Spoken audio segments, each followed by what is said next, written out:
हरे हरे जय जय राम कृष्ण हरे जय जय राम कृष्ण हरे जय जय राम कृष्ण हरे जय जय राम कृष्ण जय जय राम कृष्ण हरे जय जय राम कृष्ण हरे जय जय राम कृष्ण हरे जय जय राम कृष्ण जय जय राम कृष्ण जय जय राम कृष्ण जय जय राम कृष्ण जय जय राम कृष्ण जय जय राम कृष्ण हरे जय जय राम कृष्ण जय जय जय जय राम कृष्ण जय जय राम हरे हरे जय जय राम कृष्ण हरे जय जय राम कृष्ण जय जय राम कृष्ण जय जय राम कृष्ण हरे जय जय राम कृष्ण जय जय राम कृष्ण जय जय राम कृष्ण रूप पाहता लोचने रूप पाहता लोचने रूप पाहता लोचने रूप पाहता लोचने सुख साधनी सुख झाले साधनी तोहा विठ्ठल तोहा विठ्ठल बर सुख झाले वो साजने हरे हरे हरे झाले वो साजने तो हा विठ्ठल तो हा विठ्ठल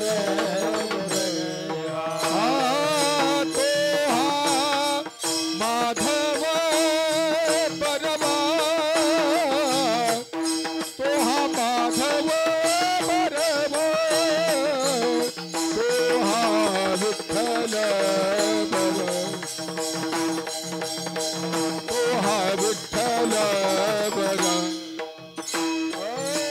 तोहा माधव परवा तोहा माधव परवा तोहा विठ्ठल तोहा विठ्ठल बहुता सुकृताची जोडी बहुता सुकृताची जोडी बहुत सुकृताची जोडी बहुत सुकृताची जोडी म्हणून विठ्ठली आवडी म्हणून विठ्ठली आवडी तोहा विठ्ठल बर तोहा विठ्ठल बर म्हणून विठ्ठली आवडी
विठ्ठल परमा बापा रखुमादेवीवर बापा रखुमादेवीवर तो हा विठ्ठल तो हा विठ्ठल आ तो हा माधव बलवा तो हा माधव बलवा तो हा विठ्ठल बलवा तो हा विठ्ठल बलवा तो हा माधव बलवा तो हा माधव बलवा तो हा विठ्ठल तो हा विठ्ठल जय जय राम कृष्ण हरे जय जय राम कृष्ण हरे जय जय राम कृष्ण हरे राम कृष्ण हरी जय जय राम कृष्ण हरे जय जय राम कृष्ण हरी जय जय राम जय जय राम कृष्ण हरे जय जय राम कृष्ण हरे जय जय राम कृष्ण हरे जय जय राम जय जय राम जय जय जय जय राम राम राज माझी योग्यांची माऊली जेने निगमवल्ली प्रगट केली जेने निगमवल्ली प्रगट केली जेने निगमवल्ली प्रगट केली राज माझी योग्यांची माऊली ज्ञानराज माझी योग्यांचे माऊली ज्ञानराज माझी योग्यांची माऊली ज्ञानराज माझी योग्यांचे माऊली जेने निगमवल्ली प्रगट केली जेने निगमवल्ली प्रगट केली जेने निगमवल्ली प्रगट केली गीतालंकार नाव ज्ञानेश्वरी गीतालंकार नाव ज्ञानेश्वरी गीतालंकार नाव ज्ञानेश्वरी गीतालंकार नाव ज्ञानेश्वरी ब्रह्मानंद लहरी प्रगट केली ब्रह्मानंद लहरी प्रगट केली ब्रह्मानंद लहरी प्रगट केली आत्मविद्येचे दाविले रूप अध्यात्मविद्येचे दाविले से रूप अध्यात्मविद्येचे दाविले से रूप अध्यात्मविद्येचे दाविले से रूप चैतन्याचा दीप उजळीला चैतन्याचा दीप उजळीला चैतन्याचा दीप उजळीला गीतालंकार नाव ज्ञानेश्वरी गीतालंकार नाव ज्ञानेश्वरी गीतालंकार नाव ज्ञानेश्वरी गीतालंकार नाव ज्ञानेश्वरी ब्रह्मानंद लहरी प्रगट केली ब्रह्मानंद लहरी प्रगट केली ब्रह्मानंद लहरी प्रगट केली छप्पन्न भाषेचा केलाचे गौरव छप्पन्न भाषेचा केलाचे गौरव छप्पन्न भाषेचा केलाचे गौरव छप्पन्न भाषेचा केलाचे गौरव भवार नवी नाव उभारिली नवी नाव उभारी भवार नवी नाव उभारी गीतालंकार नाव ज्ञानेश्वरी गीतालंकार नाव ज्ञानेश्वरी गीतालंकार नाव ज्ञानेश्वरी गीतालंकार नाव ज्ञानेश्वरी ब्रह्मानंद लहरी प्रगट केली ब्रह्मानंद लहरी प्रगट केली ब्रह्मानंद लहरी प्रगट केली श्रवणाचे मिसे बैसावे येवोनी श्रवणाचे मिसे बैसावे येवोनी श्रवणाचे मिसे बैसावे येवोनी श्रवणाचे मिसे बैसावे येवोनी साम्राज्य भुवनी सुखीनाथी साम्राज्य भुवने सुखीनाथ साम्राज्य भुवने सुखीनाथ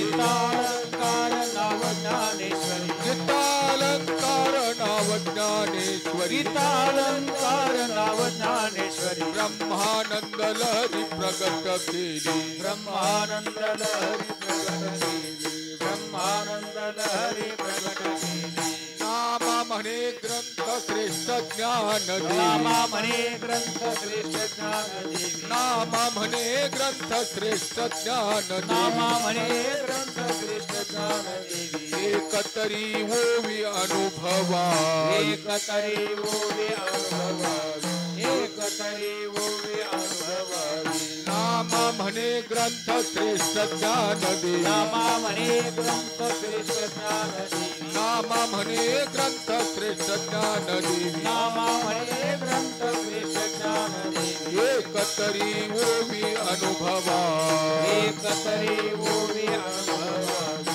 एकतरी ओवी अनुभवावी गीतालंकार नाव ज्ञानेश्वरी गीतालंकार नाव ज्ञानेश्वरी गीतालंकार नाव ज्ञानेश्वरी गीतालंकार नाव ज्ञानेश्वरी ब्रह्मानंद लहरी प्रगट केले ब्रह्मानंद लहरी प्रगट केली ब्रह्मानंद लहरी प्रगट केली भोपार कुमार पार कुमार भोपार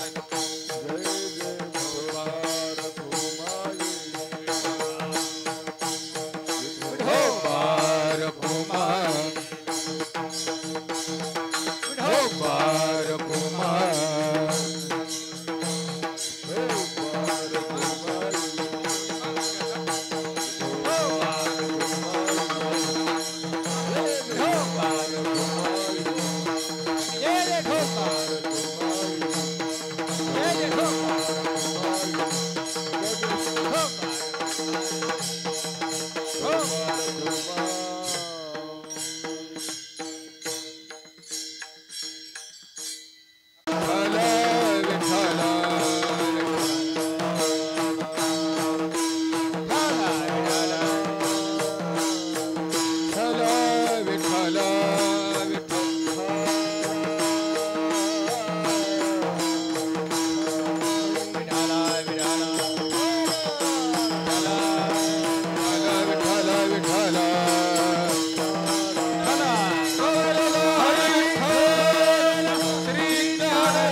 ब्रह्मानंद लहरी प्रगट केली अध्यात्म विद्येचे दाविलेसे रूप चैतन्याचा दीप उजळिला गीता अलंकार नाम ज्ञानेश्वरी ब्रह्मानंद लहरी प्रगट केली 56 भाषेचा केलासे गौरव भवारणवी नाव उभारिली गीता अलंकार नाम ज्ञानेश्वरी ब्रह्मानंद लहरी प्रगट केली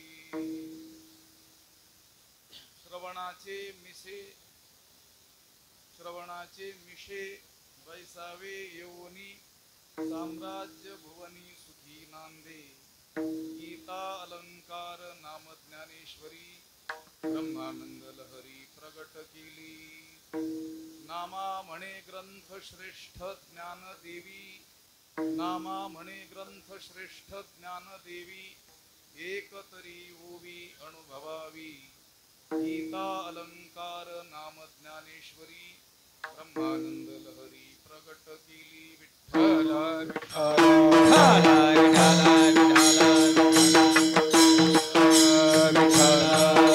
विठ्ठल विठ्ठल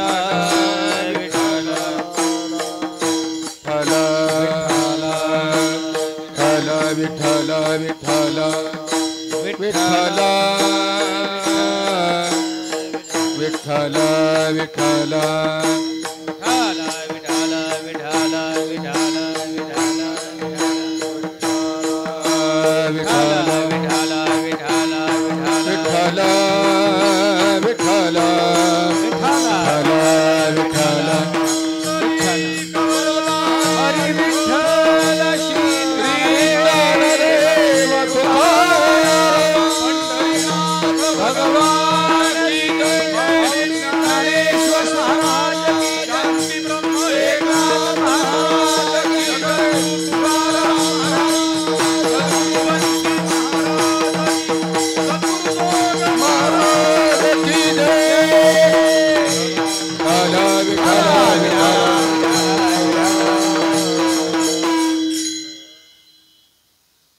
श्रीकांतं कमलावरं वररुचिं श्रेष्ठं रमावल्लभं मुक्तारं कलिपङ्कमग्नजनतावृन्दस्य भक्तप्रियं गोगोपीगणवेष्टितं मधुरया वाण्यास्तुतं सज्जनैः तं भीमातटवासिनं प्रभुवरं श्रीपाण्डुरङ्गं भजे पाण्डुरङ्गा करू प्रथम नमन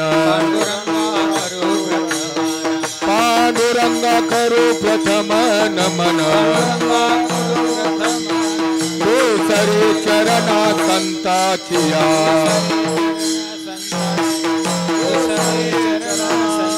त्यांच्या कृपादाने कथेचा विस्तारू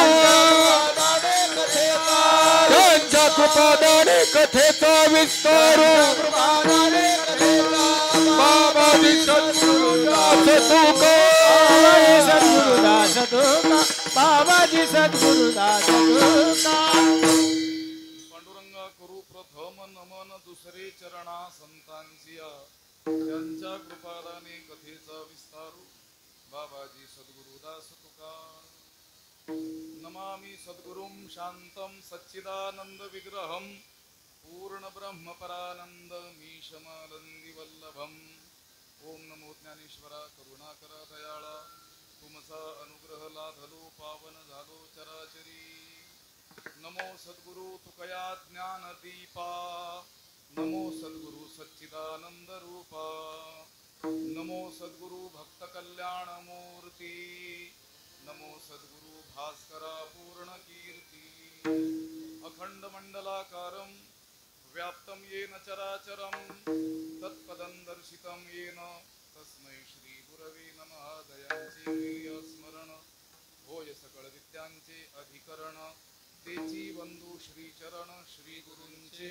ते नमस्कारोनी आता ज्ञानराज माझी योग्यांची माऊली जेणे निगमवल्ली प्रगट केली हा अभंगच मी मुद्दाम यासाठी घेतला की याच्यामध्ये ज्ञानराज शब्द आहे विठ्ठला विठ्ठला विठ्ठला विठ्ठला विठ्ठला विठ्ठला आरती ज्ञानराजा तिथे देखील ज्ञानराज शब्द आहे ज्ञानराज शब्दाचं थोडंसं विश्लेषण आपल्याला करायचं भव्य इमारत पहा तो भरतुरारीकर म्हणतो हे मोठमोठे प्रासाद राजवाडे जे आता भग्न अवस्थेत आहेत तिथं जायला भीती वाटते पण एक काळ असा होता की लोकांची दृष्ट लागेल अशा त्या इमारती बांधलेल्या होत्या तिथे वैभव नांदत होत त्या इमारतीही भग्न झाल्या त्यातील वैभवही संपुष्टात आलं त्यातली माणसं देखील काळाच्या पोटात काय झाली गडप झाली मला एवढंच सांगायचंय जगातील प्रत्येक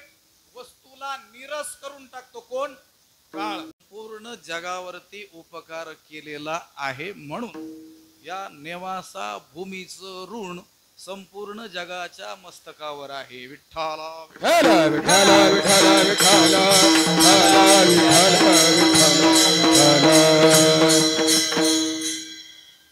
ज्ञानोबरायांसंबंधी ज्ञानेश्वरी संबंधी सर्वच संतांनी तोंड भरून वर्णन केलेलं आहे वारकरी संप्रदायामध्येच एकंदर संत त्याला म्हणता येतं की ज्याला ज्ञानोबरायांचा महिमा मान्य आहे केवळ विठ्ठल भक्त त्याला वारकरी म्हणत नाहीत बारकाईनं ऐकावं लागेल केवळ ज्ञानेश्वर महाराजांचा किंवा त्या ज्ञानेश्वरीचा भक्त त्याला ही वारकरी म्हणता येत नाही. तुम्ही म्हणाल हे दोन वेगवेगळे कसे आहेत? अनेक विठ्ठल भक्त असे आहेत ते म्हणवतात तरी स्वतःला विठ्ठल भक्त की ज्यांचा ज्ञानोबारायांशी दुरान्वयानेही संबंध नाही आहे.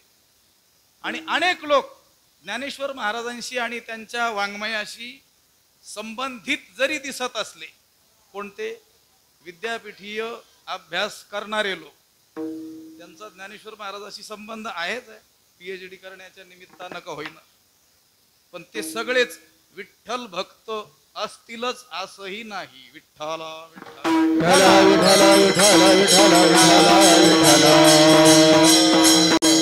ज्याच्या जीवनामध्ये विठ्ठल भक्ती बरोबरच ज्ञानोबारायांची भक्ती दिसून येते त्यालाच काय म्हणावं? वारकरी म्हणावं. ज्ञानोबारायांचा थोरपणा मान्य केला, ज्ञानोबारायांना वंदन केलं, ज्ञानोबारायांचं वर्णन केलं, ज्ञानेश्वरीचं वर्णन केलं, त्यांनाच वारकरी लोक संत म्हणतात. विठ्ठला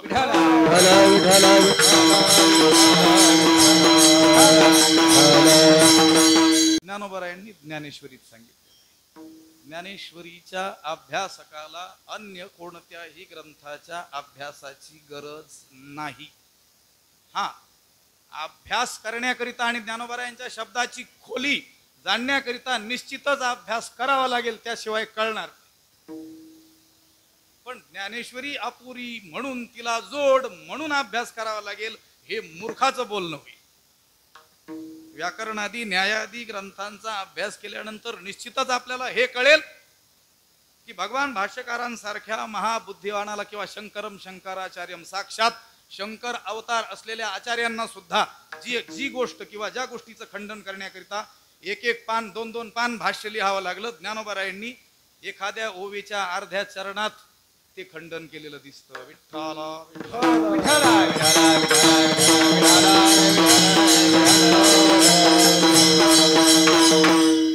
सगळ्या वेदाचं सार ज्ञानोबारायांनी ज्ञानेश्वरीमध्ये सांगितलेलं आहे. एवं सकळ सांख्य सिंधू भगवद्गीता ओबी प्रबंध हा आगळा वेदू मूर्त जाण हा जणू काय आहे? वेदच आहे. वेदाचं सकळ सार ज्ञानोबारायांनी ज्ञानेश्वरीत आणून ठेवलेलं आहे, आपल्या भाषेत आणून ठेवलेलं आहे, आपल्याला कळेल अशा रीतीनं सांगितलेलं आहे. त्यांची सांगण्याची जी युक्तिस्तू योजना, युक्ती म्हणजे योजना, दृष्टांत, सिद्धांत पटवून देण्याकरिता केलेली योजना युक्ती. तुकोबाराय म्हणतात, मनोनी ठेविली पायी डोई, मनोनी ठेविली पायी डोई, मनोनी ठेविली पायी डोई, मनोनी ठेविली पायी डोई, तुका म्हणणे नो युक्तीची ते खोली, नो युक्तीची ते खोली,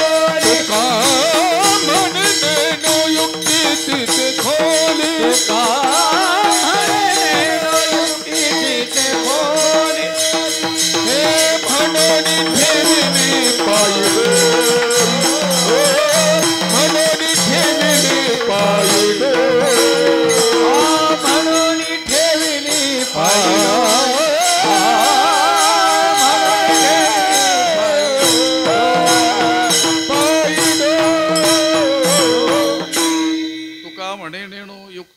ते खोली म्हणून ठेविली पायी डोई. आता हे तर तुकाराम महाराजांचं वचन आहे. तुकाराम महाराज ज्ञानेश्वर महाराजांच्या उत्तर काळात होऊन गेलेले आहेत. ठीक आहे, यद्यपि आम्ही संस्कृत भाषाभिमानी असलो तरी आम्हाला धाडसानं असं विधान करावं वाटतं की भगवान भाष्यकार आचार्यांनी सुद्धा जर ज्ञानेश्वरी पाहिली असती तर तेही हेच म्हणाले असते, म्हणून ठेविली पायी डोई. विठ्ठला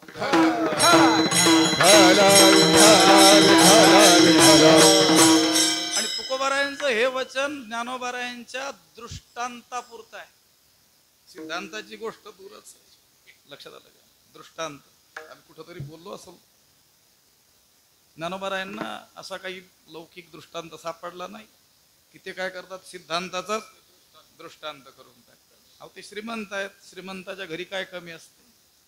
आम्ही उदाहरण सांगितलं होतं, आपल्या घरी पांघरण्याची शाल तिची किंमत आणि फरशी पुसण्याचं कापड त्याची किंमत वेगळी वेगळी असते की नाही.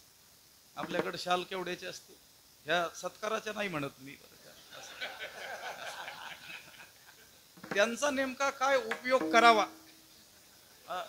याच्यावरती अनेक PhD प्रबंध होतील. विठ्ठला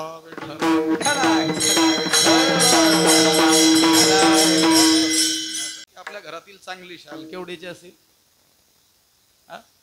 500 रुपये, 1000 रुपये, आणखी मला ऐकायला कमी 5000 रुपयापर्यंत. आम्ही सांगितलं होतं, एका महात्म्याने मला अशी शाल दाखवली होती. किती झाली, 2007-8 साली ओंकारेश्वरला शिकायला असताना ते म्हटले, कैलासपीठाच्या दशमपीठाधीश्वरांनी त्यांची सेवा केल्यामुळं ही शाल मला दिलेली आहे. तिला बरेच वर्षे झाले, 12-15 वर्षे, आणि त्या शालेला छिद्र पडलंय, ते नीट करायला मला 2000 रुपये लागणार आहे. हे कधी सांगितलं होतं, 2008-9 या साली सांगितलं होतं. त्यावेळेस त्या शालीचं छिद्र नीट करायला 2000 रुपये लागत होते. म्हटलं ही शाल केवढ्याची, त्यांनी त्यावेळेस सांगितलं होतं 35,000 रुपयाची. त्याची 2007ला 35,000 आज काय किंमत होईल, एवढ्या शाली असतात. असो, आपल्या घरी पांघरण्याचे कपडे, पाय पुसण्याचे कपडे वेगळ्या किमतीचे असतात. आपण त्या उंचीची माणसं, पण जो गर्भ श्रीमंत आहे, अतिश्रीमंत, ज्याच्या श्रीमंतीची कल्पनाच करता येणं शक्य नाही. गमतीनं सांगू का, ज्याच्या घरात झाडल्यानंतर केरात 1,00,000-2 लाख रुपये निघतात, एवढा श्रीमंत, त्याच्या घरी त्याला जर कदाचित फरशी पुसण्याचं कापड जर मिळालं नाही तर तो काय करू शकतो, त्या शालेने सुद्धा काय करू शकतो, फरशी पुसू शकतो. तुम्ही म्हणाल एवढ्या पैशाची, आहो तो आहे श्रीमंत तेवढा. हे कशासाठी सांगितलं, ज्ञानोबा दृष्टांत नाही मिळाला की मोठ्या सिद्धांतालाच काय करतात ते दृष्टांत. एका शास्त्राचा जो निष्कर्ष आहे, त्या शास्त्रकारांनी आयुष्य अनेक पिढ्या खपून त्या सिद्धांतापर्यंत ते पोहोचलेल्या, त्यांच्या शास्त्राचा तो सिद्धांत. ज्ञानोबारायांनी त्या सिद्धांतालाच काय करून टाकलं, चालता चालता दृष्टांत. विठ्ठला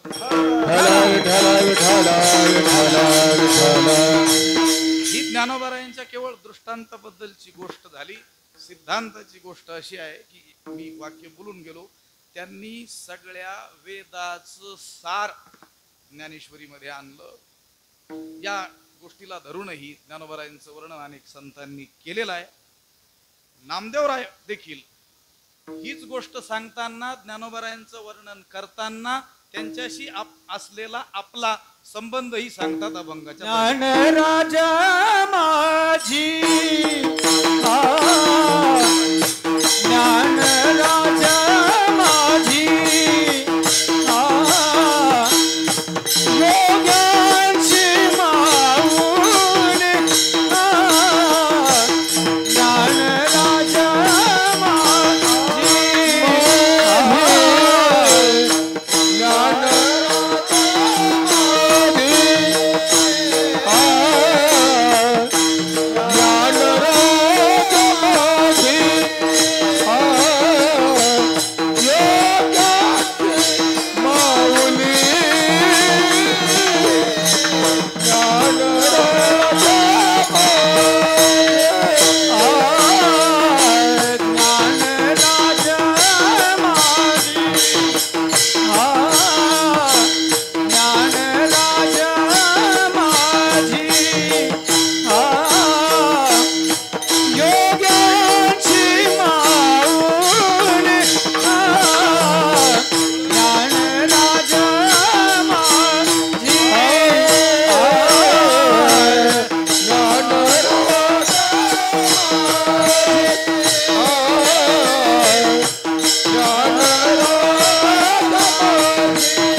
योग्यांची माऊली जेणे निगमवल्ली प्रगट केली. बरोबर आहे, डबल चाल.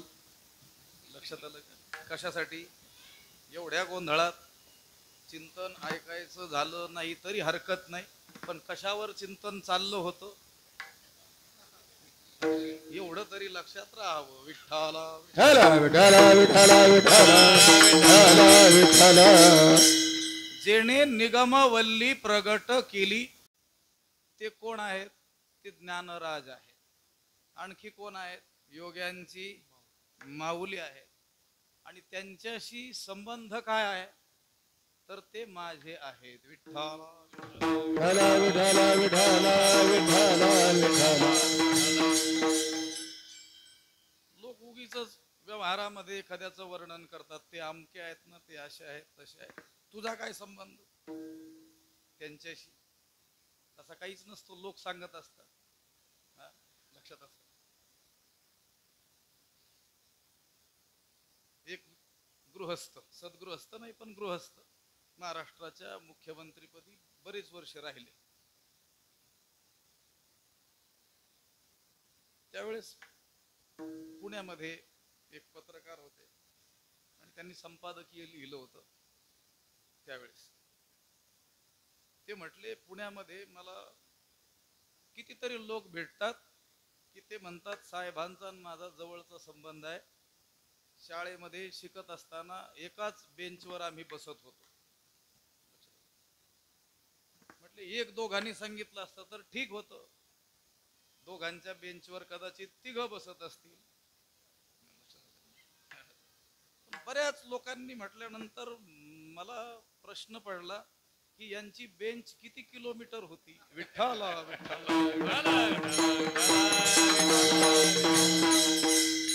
मोठ्या माणसाशी, व्यवहारातल्या मोठ्या माणसाशी नसलेलाही संबंध सांगण्याकडे जगातील लोकांचा कल दिसतो. असं खरंच विचारलं तुमचं आणि त्यांचं नातं काय, तर ते असं सांगतात नातं की एखाद्या वेळेस त्या न्यायशास्त्रातील अवघड प्रमेय कळेल. पण ते नातं काही, त्या गुंतागुंत काही कळत नाही. ते म्हणतात आमच्या आत्याचे जे मालक आहेत, लक्षात आलं का, त्यांची जी मावस बहीण आहे, लक्षात आलं का, त्यांची जी मामी आहे, त्या मामीची जी चुलती आहे, लक्षात आलं का, त्या चुलतीची जी बहीण तिच्या मामे भावाचे हे चुलत भाऊ आहे. कळालं का काही? ब्रह्मसूत्र कळेल पण हे काही कळणार नाही. विठ्ठला विठ्ठला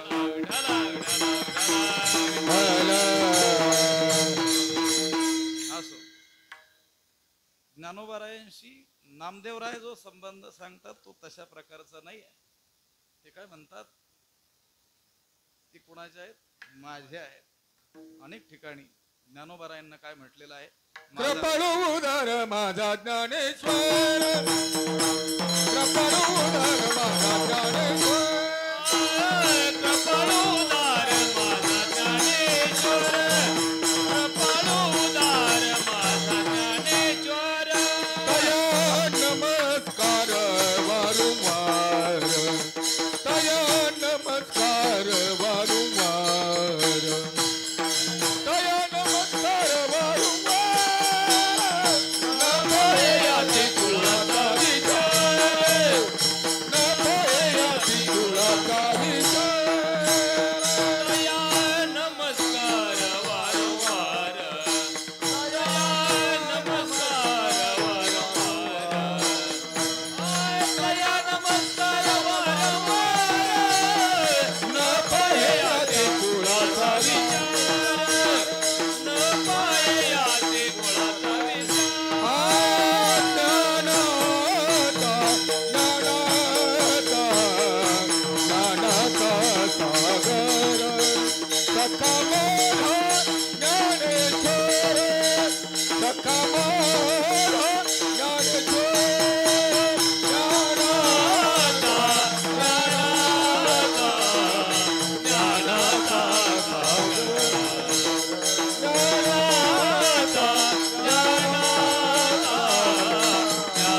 ज्ञानेश्वर किंवा ज्ञानाचा सागर सखा माझा ज्ञानेश्वर, महाविष्णूचा अवतार सखा माझा ज्ञानेश्वर किंवा कैवल्याचा पुतळा प्रगटला भूतळा, चैतन्याचा जिव्हाळा ज्ञानोबा माझा नामदेवराय.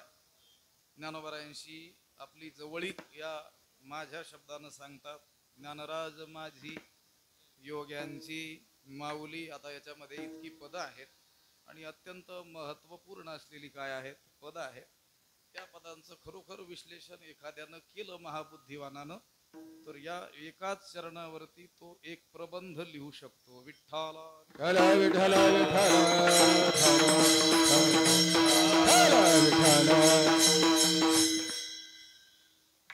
संतांना ते माझे आहेत असं केवळ म्हणता आलं पाहिजे असं नाही. आपणही म्हणू ज्ञानोबा माझा, पण अंतकरणातील संसार माझा, घरदार माझी हे काही सुटत नाही ना. लक्षात आलं? त्याच्याशिवाय कसं काय ज्ञानोबा राहायला माझा म्हणता येईल. लक्षात आलं? नामदेवराय म्हणतात ज्ञानराज माझी योग्यांची माऊली. ज्ञानोबाराय कोण आहेत? माऊली आहेत. आता ते पुरुष असूनही त्यांना माऊली कसं म्हटलं गेलं, कोणत्या वृत्तीनं तो प्रयोग केला गेलेला आहे याचा विचार आहे. गौणी वृत्तीनं म्हटलं गेलं, फार लांबवायची गरज नाही.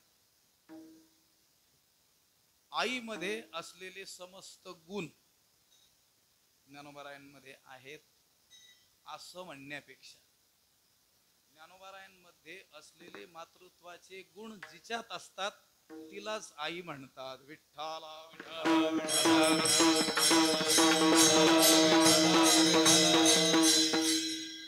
शब्दप्रयोग लक्षात आला. आईमध्ये असलेले गुण ज्ञानोबारायात असतात असं म्हणणं ही स्थूल बुद्धी, बालवाडी. पण ज्ञानोबारायामध्ये जे मातृत्वाचे गुण आहेत ते अंशांशाने का होईना जिच्यात असतात तिलाच काय म्हणावं? आई म्हणावं. त्या आईची व्याख्या देखील ज्ञानोबारायांच्या अंतःकरणात असलेल्या जगाच्या जो कळवळा आहे, ते जगाच्या विषयीचं मातृत्व आहे त्यावरून केली जावी. आता आपण स्थूलबुद्धीत असलेले माणसं खरं तिकडून इकडे येण्यापेक्षा आपण काय करतो, इकडूनच तिकडं जोडत असतो. असो, आपल्या आपल्या पातळीवरती ते देखील काय आहे योग्यच आहे म्हणा. आईसी कळवळ्याची जाती करी लाभावीण प्रीती. लाभाशिवाय प्रेम करणार एकमेव स्थान म्हणजे माता. आणि ज्ञानोबाराय हे कोण आहेत? वेदशास्त्रे देती ग्वाही म्हणती ज्ञानाबाई आई. ज्ञानोबाराय कोण आहेत? आई आहेत. इथं काय म्हटलं? योग्यांची माऊली. कुणाची माऊली आहेत? कुणाची आई आहेत? योग्यांची. आता योगी शब्दानं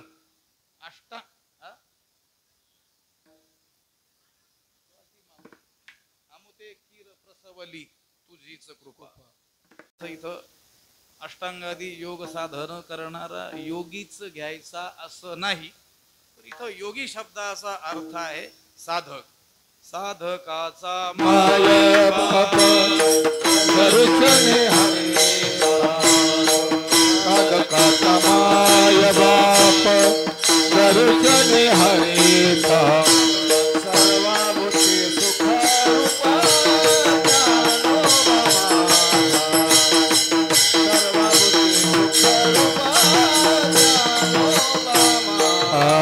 सर्वाभूति सुख रूप ज्ञानोबा माझा. सर्वाभूति सुख रूप ज्ञानोबा माझा.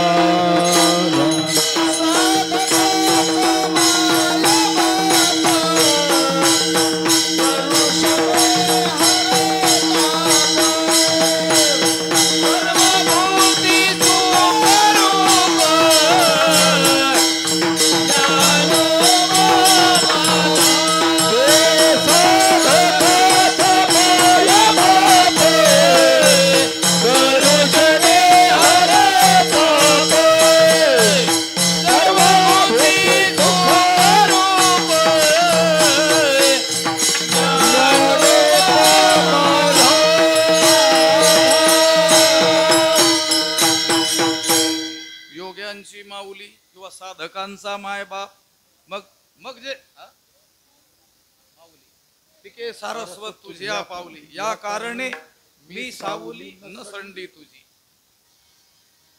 साधकाचा मायबाप, योग्यांची माऊली असं म्हणत असताना जे योगी नाहीत म्हणजे साधक नाहीत, त्यांची माऊली नाहीत का ज्ञानोबा आहे? त्यांचीही आहेत, पण इथं योग्यांची म्हणण्यामध्ये असं दिसून येतं. आता एखाद्या आईला 2-4 बालक आहेत, त्यातील काही जाणकार आहेत, आईचे उपकार जाणणारे आहेत, मातृदेवो भव पितृदेवो भव या आज्ञेचं पालन करणारे आहेत, आणि एखादा कुसंगतीनं दुष्ट प्रवृत्तीचा झालेला आहे, त्याच्यावरती देखील त्या मातेचं, त्या माऊलीचं सारखंच काय असतं, प्रेम असतं. त्याच्यासाठी सुद्धा ती काय आहे, आईच आहे. लक्षात आलं? पण आता गोष्ट इथं योग्यांची माऊली म्हणताना आपल्याला असं दिसतं त्यामध्ये बारकाव्यानं, सगळ्याच जीवांची ज्ञानोबाराय माऊली आहेत, पण जीवांना त्यांची जाणीव नाही. ज्यांना जाणीव आहे असे योगी आहेत, म्हणून योग्यांची माऊली. विठ्ठला विठ्ठला विठ्ठला विठ्ठला विठ्ठला विठ्ठला.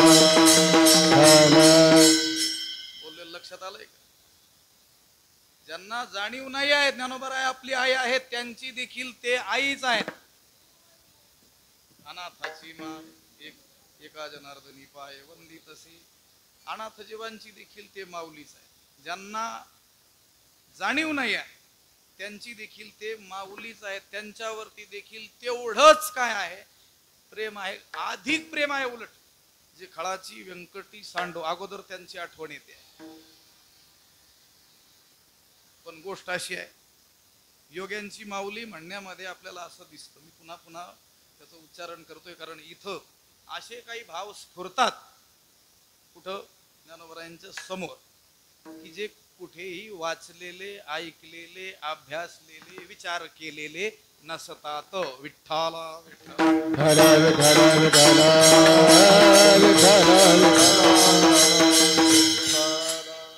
आता या अडाणी लोकांना, अज्ञ लोकांना, मूढ लोकांना कितीही सांगितलं ज्ञानोबाराय आपल्या सगळ्यांची आई आहेत, तर त्यांना त्याची काही जाणीव नाही आहे. पण जो साधक आहे त्याला साधना मार्गाने जात असताना जर त्याला जाणीव करून दिली की ज्ञानोबाराय तुझी कोण आहेत, आई आहेत, तर त्याला आधार प्राप्त होतो आणि साधना मार्ग तो वेगानं क्रमतो. विठ्ठला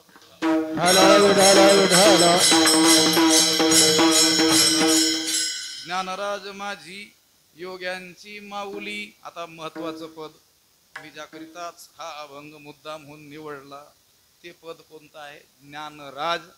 याचा व्याकरण शास्त्रीय दृष्ट्या, समासाच्या दृष्टीनं मोठा विचार असला तरी देखील आपला नेहमीचा शब्द आहे गरिबी हटाव योजना. 2-4 समास त्याचे आपण पाहणार आहोत. ज्ञानराज शब्दाचा सामासिक दृष्टीनं पहिला अर्थ आहे ज्ञानस्य राजा, ज्ञानराजा. ज्ञानाचा जो राजा आहे त्याला म्हणायचं ज्ञानराजा. हा पहिला अर्थ. दुसरा अर्थ आहे ज्ञान एव राजा, ज्ञान हेच राजा, म्हणून ज्ञानोबाराय कोण आहेत, ज्ञान राजा. तिसरा अर्थ आहे ज्ञानेन राजते. राजरी दीप्तव नावाचा धातू आहे प्रकाशने या अर्थामध्ये, त्याच्यापासून राजा शब्द तयार झालेला आहे. ज्ञानेन राजते नाम शोभते.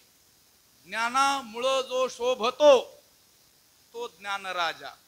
पण हाही अर्थ कमकुवत आहे, बारीक ऐकावं लागेल. ज्ञानम येन राजते, ज्ञानाला शोभा ज्याच्यामुळे आहे ते ज्ञानराज. विठ्ठला विठ्ठला विठ्ठला विठ्ठला विठ्ठला. अजून 5-6 अर्थ होऊ शकतात, पण आपल्याला योजना नेहमी राबवावी लागते कीर्तनातून. कोणती? गरिबी हटाव. लक्षात आलं? हे 4च खूप झाले. ज्ञानस्य राजा, ज्ञानराजा. ज्ञानाचा जो राजा आहे, म्हणजे जे ज्ञान ज्याला म्हटलं जातं ते ज्ञान ज्याची प्रजा आहे. ज्ञान ज्याचा दास आहे, ज्ञान ज्याचा चाकर आहे, ज्ञान ज्याचा गुलाम आहे, तो ज्ञानराजा विठ्ठला.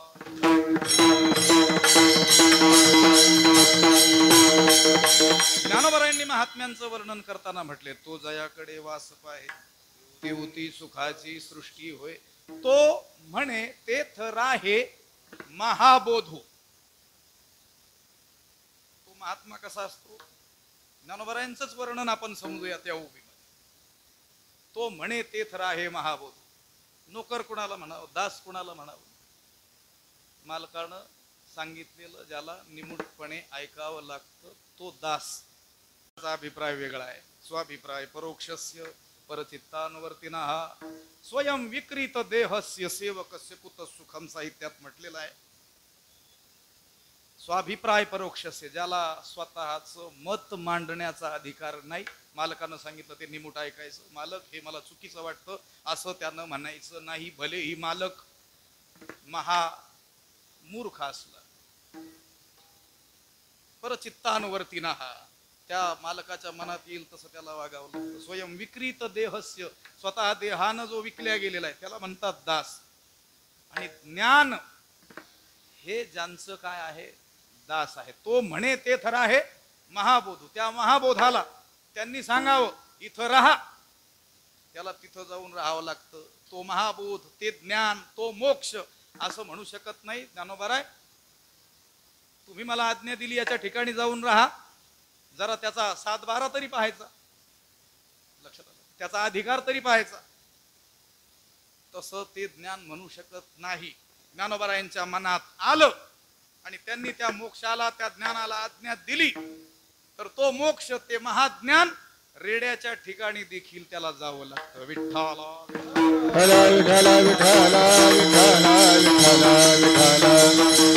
म्हणून ज्ञानाचा राजा. एका अभंगाला आपण दोन्ही रीतीनं म्हणतो.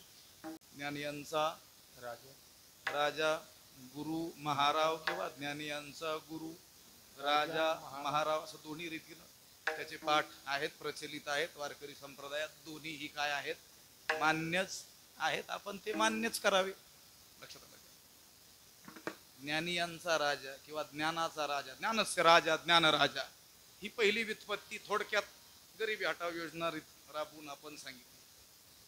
तुकोबारायांचं देखील एक वचन आहे, मोक्ष आम्हा घरी कामारी हे दाती, मोक्ष आम्हा घरी कामारी हे दाती, होय सांगू ऐसी तुका म्हणे.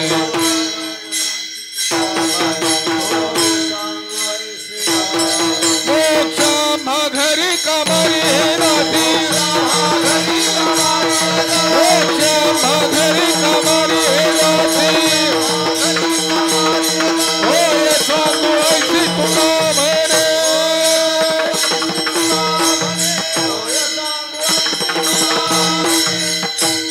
मोक्ष आम्हा घरी कामारी ते दासी. मोक्ष कोण आहे? आमचा दास आहे, आमचा नोकर आहे.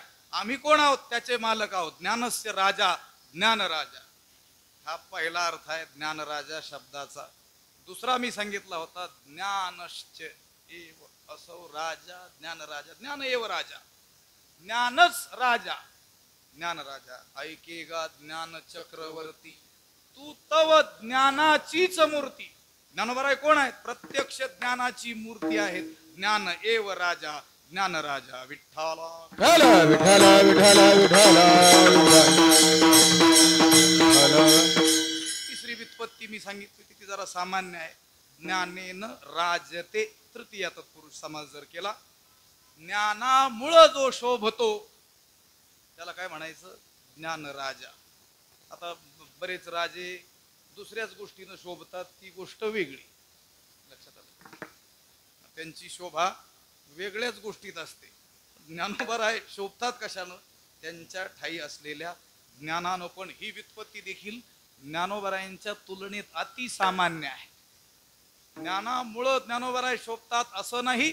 तर चौथी व्युत्पत्ती मी सांगितली होती, ज्ञानम म्हणजे ज्ञान, येन राजते म्हणजे ज्ञानाला शोभा, ज्यांच्यामुळं ते ज्ञानराजा विठ्ठला विठ्ठला विठ्ठला विठ्ठला विठ्ठला विठ्ठला.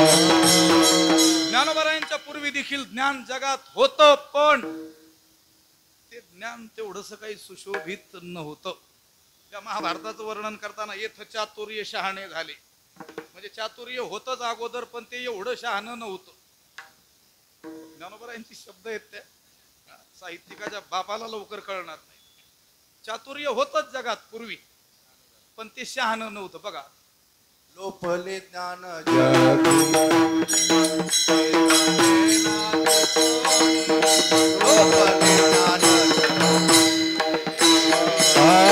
लोपले ज्ञान जगी नक्की कोणी. लोपले ज्ञान जगी अवतार पांडुरंग अवतार पांडुरंग गाव ठेविले आरती राजा महादैवालय आरती राजा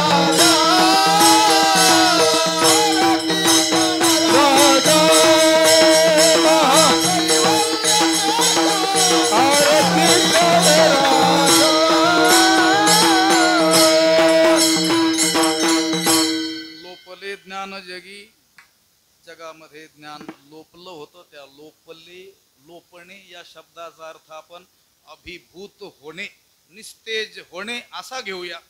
ज्ञान होतं, पण ते निस्तेज होतं, त्याला तेज प्राप्त झालं ज्ञानोबारायांमुळं. विठ्ठला आता हे स्थान जसं ज्ञानेश्वरीचं रचना स्थान आहे, त्याचबरोबर अनुभवामृताचं देखील अमृतानुभवाचं देखील रचना स्थान हेच आहेच. लक्षात चकार दोनदा जोडला, लक्षात आलं. दुसरीकडे आहे असं म्हणण्यास वाव मिळू नये. विठ्ठला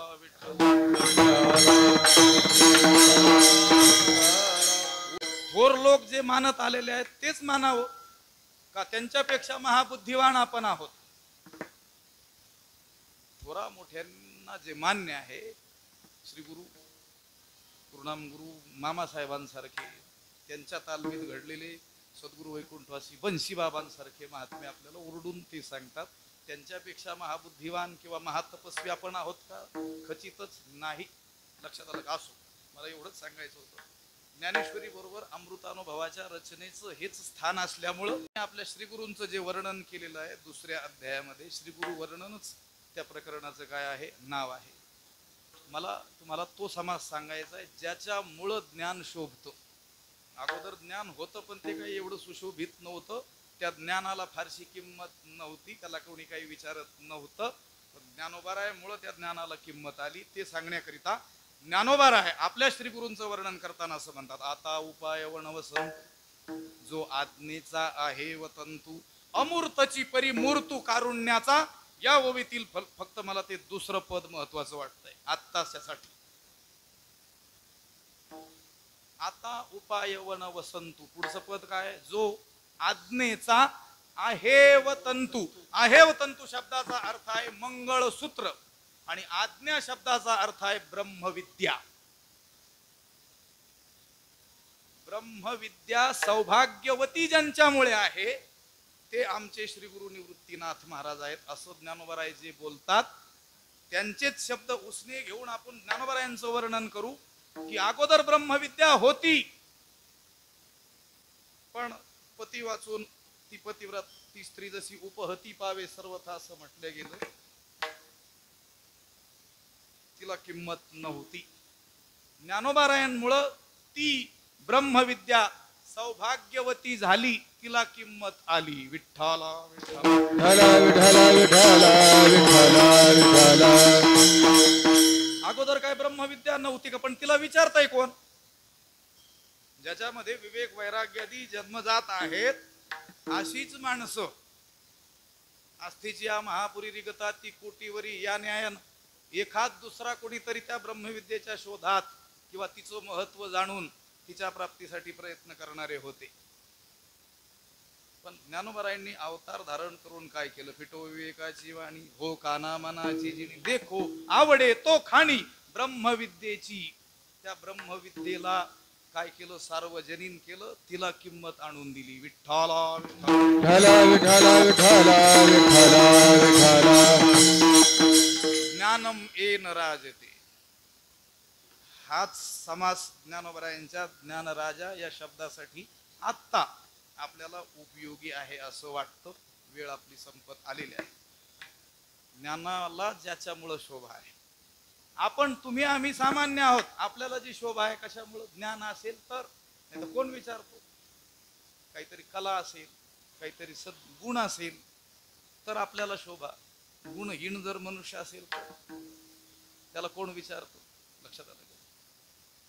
पण ज्ञानोबरायांमुळं ज्ञानाला काय आली? शोभा आली. ज्ञानम येन राजते येती ज्ञानराजा. ज्ञानराज माझी योग्यांची माऊली. आणि त्यांनी काय केलं? जेणे निगमवल्ली प्रगट केली. श्रीमद भगवत गीता जी वेद रूप आहे, कांडत्रय निरूपिणी श्रुतीच हे कोडीसव आहे. कांडत्रयाचं निरूपण करणारी सुंदर अशी ही काय आहे? दुसरी श्रुतीच जणू काय आहे असं गीतेसंबंधी ज्ञानोबराय बोलतात.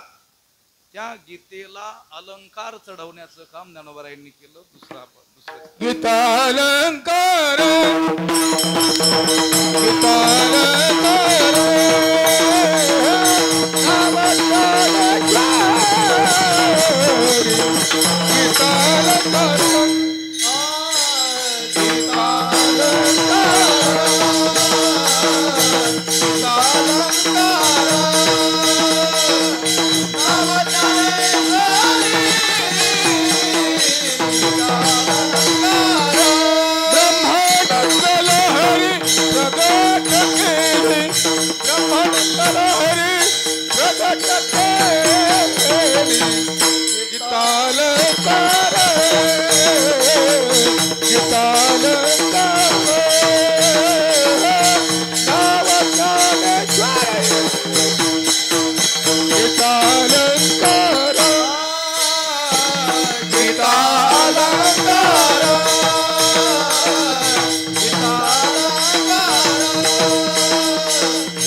महावारी आहे.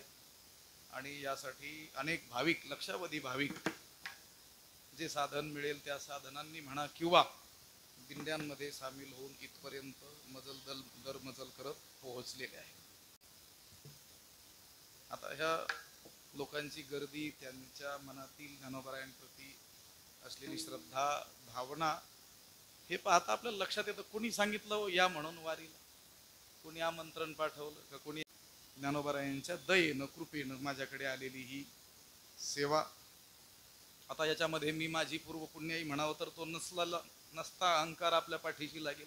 मीच फार पुण्य केलं होतं म्हणून मला हे प्राप्त झालं नाही. लक्षात आलं? ज्ञानोबरायांनी कृपा केली. आपला कोणताही अधिकार, योग्यता, लायकी नसताना देखील त्यांनी या स्थानी आपल्याला आणून घातलं. त्यांच्या समोर ज्ञानोबरायांनी जिथं साक्षात ज्ञानेश्वरी सांगितली, या जगाला ज्ञान दिलं, तिथं त्यांच्या समोर बसून त्यांच्याच शब्दांचे काय अर्थ आपण सांगणार आहोत? लक्षात आलं? हा सगळा खटाटोप आहे ना, आमचा आम्हालाच काहीतरी कळून घेण्याकरिता आहे. खरंच जे काही कळायचं राहिलंय लक्षात आलं किंवा कळायचं राहिलंय म्हणण्यातही अहंकार येईल. बारीक सांगतो तुम्हाला, जे काही कळायला सुरुवात झालेली आहे, कळायचं राहिलं म्हटल्यावर बरंच कळालं थोडंसंच राहिलं लक्षात. असं हे असे बारकावे ते न्याय व्याकरणादी ग्रंथ शिकले की मग ते बालकी खाल निकाल ना असा विचार माणूस करतो. असो काहीतरी कळायला थोडीशी सुरुवात झाली, ते चांगल्या रीतीनं कळावं असं ज्ञानोबारांनाच वाटलं म्हणून ते इथपर्यंत घेऊन आले. लक्षात आलं. आम्हाला फार कळालंय ना, आम्ही शिकवायला जगाला प्रवृत्त झालो असं नाही. उलट शिकवताना आपलं काय शिकायचंय राहून गेलंय हे तिथं कळतं. आमचे सद्गुरू डॉक्टर नारायण महाराज जाधव डॉक्टर महाराज सांगत असतात, त्यांनी सांगितलेलं आहे कोणताही ग्रंथ अथपासून इतिपर्यंत 3 वेळेस ज्यावेळेस आपण शिकवू त्यावेळेस म्हणायचं मी हा ग्रंथ शिकलेलो आहे. विठ्ठला विठ्ठला विठ्ठला विठ्ठला विठ्ठला. आळंदीला जे काही महत्व प्राप्त झालं असेल त्याची जी अनेक कारणं असतील, मला त्यातलं एक कारण असं वाटतं की सद्गुरू गुरुनाम गुरु जोग महाराजांनी जी वारकरी शिक्षण संस्था स्थापन केली आणि त्यातून जे हजारो साधक घडले, त्या साधकांनी त्या भूमीचं ऋण म्हणून आळंदीचा खूप प्रचार प्रसार आपल्या जीवनात केला. त्याच तोलामोलाची किंवा काकणभर श्रेष्ठ असलेली ही भूमी, या भूमीमध्ये देखील जेव्हा असं काहीतरी घडेल, तेवढे मोठे आपण नाहीत, आपण काही अवतार कोटीतील पुरुष नाहीत, पण आपण ते कर्तव्य करणं काय आहे, क्रमप्राप्त आहे. घडेल कधीतरी ज्यावेळेस इथूनही काही साधक शिकतील, मोठे होतील, ज्ञानेश्वरीचा अभ्यास करतील, ज्ञानेश्वरी पाठ करतील, त्यावेळेस ते उद्या भविष्यामध्ये या मातीचं ऋण व्यक्त केल्याशिवाय राहणार नाही. आमचे आदरणीय राम महाराज, नवनाथ महाराज हे काय सांगतात, ज्ञानेश्वर महाराज मंदिर नेवासा ही आमची आई आहे. लक्षात आलं. ही जी भावना आहे ना, ही का रुजली, इथून काहीतरी ज्ञानकण त्यांना वेचायला मिळाले, पण भविष्यात देखील आपल्या सगळ्यांच्या सहयोगानं किंवा आपल्याला सगळ्यांना मिळूनच हे कार्य करायचं आहे. त्यातला एक अंश म्हणून आम्ही ज्ञानेश्वरीची प्रवचनं या ठिकाणी काय केली, आरंभलेली आहेत. ज्ञानोबारायांच्या मंदिरात आळंदीमध्ये 4 ते 5 दुपारी 100 वर्षापासून प्रवचन होतात. संस्थेच्या स्थापनेपासून नव्हे, स्थापनेच्या पूर्वीपासून सद्गुरू मारुती महाराज गुरव हे ज्ञानेश्वरी तिथं सांगत असत. कुणाला, जे साधक दूरवरून येऊन त्या ज्ञानेश्वरीचे अनुष्ठान आजान वृक्षाखाली करत आहेत त्यांना तिथून त्या प्रवचनांचा काय आहे, आरंभ आहे. इथं देखील तसंच काहीसं घडेल. आमचं आयुष्य जाईल, आणखी कुणा एखाद्याचं जाईल, पण ते घडेल, निश्चित घडेल. चांगल्या कामाच्या बाबतीत आशावादी आपण असलं पाहिजे. व्यवहारातील व्यर्थ गोष्टींची आशा माणसं धरून बसतात, हे असं होईल आणि तसं होईल, काही होत नसतं. लक्षात, आम्ही तर ते श्रम फलैक केवलम, तुमच्या श्रमाला फळ देखील श्रमच येत असतं, दुसरं काही होत नसतं. चांगल्या कामाची आशा आपण ठेवली पाहिजे आणि ती आशा, त्या इच्छा, त्या आपल्या सद्वासना ज्ञानोबाराय निश्चितच काय करतील, पूर्ण करतील. ज्ञानोबारायांची ही जी ज्ञानेश्वरी आहे, त्या ज्ञानेश्वरीचं समग्र अध्ययन तर आपल्याला करायचंच आहे, पण ते अध्ययन कुठपर्यंत गेलं पाहिजे, अनुभवापर्यंत गेलं पाहिजे. आज्ञेभ्यो ग्रंथिन श्रेष्ठा ग्रंथिभ्यो धारिणो वराहा दारिभ्यो ज्ञानिन श्रेष्ठा ज्ञानीभ्यो व्यवसायिनः. महाभारतातला श्लोक आहे, त्याचा अर्थ सांगतो. थोडी वेळ पुढे गेली असेल तर मी क्षमा मागतो, पण अनुभवाचं मला थोडंसं सांगण्याकरता बोलावं लागतंय. शास्त्रकार म्हणतात, ज्याला काहीच वाचता येत नाही त्याच्यापेक्षा वाचणारा बरा, पहिला वर्ग. ज्याला काही वाचता येत नाही त्याच्यापेक्षा वाचणारा बरा ना, शाळेतच गेला नाही त्याच्यापेक्षा शाळेत गेला तो कधीतरी ज्ञानेश्वरी वाचेल ना. आज्ञेभ्यो ग्रंथिन श्रेष्ठा, जो काहीच शिकलेला नाही त्याच्यापेक्षा वाचणारा बरा. ग्रंथिभ्यो धारिणो वराहा, केवळ वाचतोय पण पाठच होत नाही त्याच्यापेक्षा पाठ करणारा बरा. ज्यानं हरिपाठ पाठ केलाय, काकडा पाठ केला, काही ओव्या अभंग पाठ केले, तो बरा. धारिभ्यो ज्ञानिन श्रेष्ठा, पण केवळच पाठ केलंय पण त्याचा अर्थच कळत नाही. हरिपाठ पाठ आहे 25 वर्षापासून, पण 7 5 3 दशकांचा मेळा, काही मेळच लागत नाही म्हटलं. लक्षात आलं का? त्याच्यापेक्षा ज्याला अर्थ कळतो तो बरा. अर्थाविन पोथी वाचूनी काय, पण ज्याला अर्थ कळतो, अर्थ समजावूनही सांगता येतो, त्यापेक्षा तो अर्थ ज्याच्या अनुभवात आहे तो सर्वश्रेष्ठ. विठ्ठला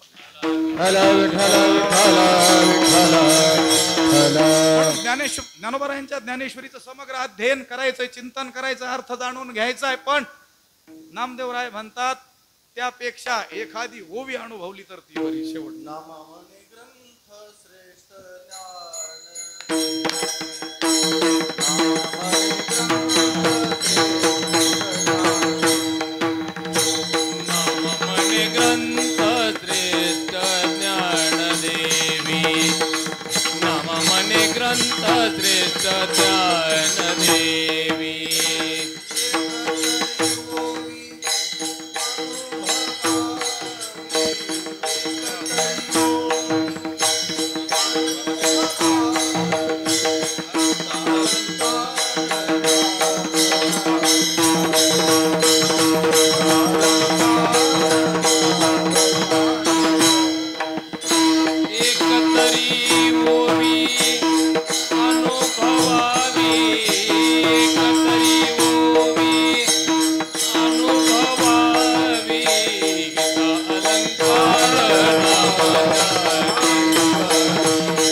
ब्रह्मानंद लहरी प्रगट केली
नामा म्हणे ग्रंथ श्रेष्ठ ज्ञानदेवी एकतरी ओवी अनुभवावी. आपण ज्ञानोबरायांच्या दरबारात बसलेलो आहोत आणि ज्ञानोबरायांच्या जवळ येऊन आपण काय केलं पाहिजे? तप केलं पाहिजे.